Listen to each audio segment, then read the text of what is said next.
السلام علیکم J91 نیوز کتونکو زیم عزیر خان ګرانو کتونکو نن مدد تاسو سره په مردان یو واقعي شیر کوم په J91 نیوز باندې چې پرون مردان کې په مازیګر ټایم کې په خواجه سراو باندې مطلب ډزې شوي دي د هغه ډزو د وجې دوه خواجه سرا چې کم دي هغه مړه شوي دي ګرانو کتونکو تاسو به اوس وایئ چې دا واقعه مخې ته څنګه راغلې ده کوم ځای کې مردان کې راغلې ده نو ګرانو کتونکو دا راغلې ده مردان پولیس لین سره خوا کې خواجه سراو زیر برا الته کې مطلب چې کم دی نو خواجه سرا الته کې اوسېږي نو الته کې چې کم دی درې کسان راغلي دي او هغوی ورته ویلي دي چې مطلب مونږه پنشن دی یا پروګرام دی د واده هغې له موضوع نو هغه چې څنګه راغلي دي دې ته مطلب ورختي دي بره نو دې باندې مطلب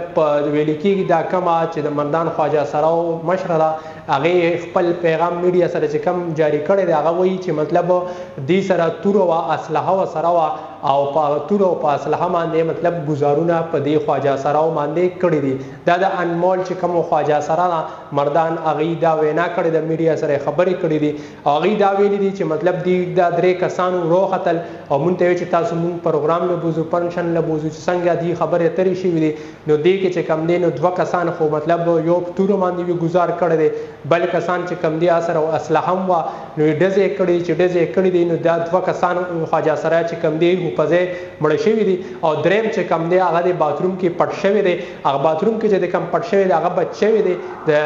دې ټیم معلوماتو تر مخه هغه بچ شوی دی او دا دریم کس کم خواجه سرا چې کم په باتروم کې پټ شو انمول د خولې دا وینا ده چې مطلب هغه چې کم دی هغه مونږ ته دا ټوله کیسه وکړه چې دغه شان دا درې کسان ناړل او باقاعده بره راوغتل او مونږ ته ویل چې مونږ د واده پروګرام دی او هغې له موضوع نو ګرانو کتونکو دا مونږ وګورو خواجه سراو سره دا څه رومنۍ واقعه نه ده چې مطلب هغې مطلب دا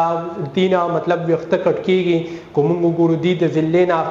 مطلب لیږلی کېږي هر ضلع کې مطلب ویل کېږي دا چې څوک راپاڅي د دې خلاف ووایي چې مطلب دې د دې ضلعې نه لرې پرې شي د دې نه ویښته کټ کېږي دې مطلب د انمول دا وینا ده چې څه ظلم دی څه زیاتې دی هغه مونږ سره کېږي هغه انمول هم دا خواجه سرا چې کم ده د مردان هغه چې دا مونږ سره رومنۍ پیره نه ده چې مطلب په مونږ باندې ډز وشو یا دغه وایي چې څه ظلمونه دي څه زیاتې دي هغه مونږ سره کېږي نو ګران کتونکو که مونږ وګورو معاشره کې د دې خپل مطلب په پاکستان کې د دې خپل قانون دی نو مونږ له هم نه دي پکار چې دومره ظلمونه دومره زیاتي ورسره کوو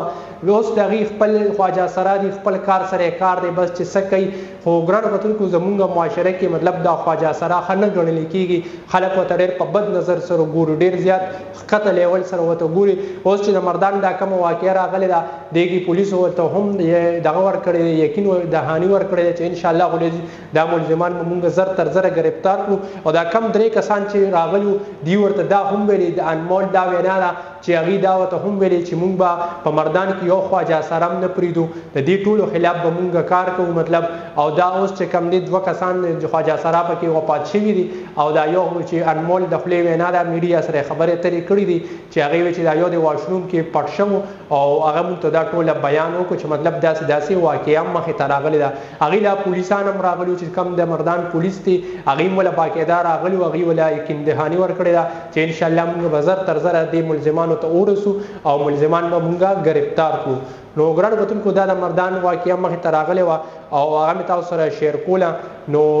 ډېره زیاته مننه مه لره کې اجازت د الله په امان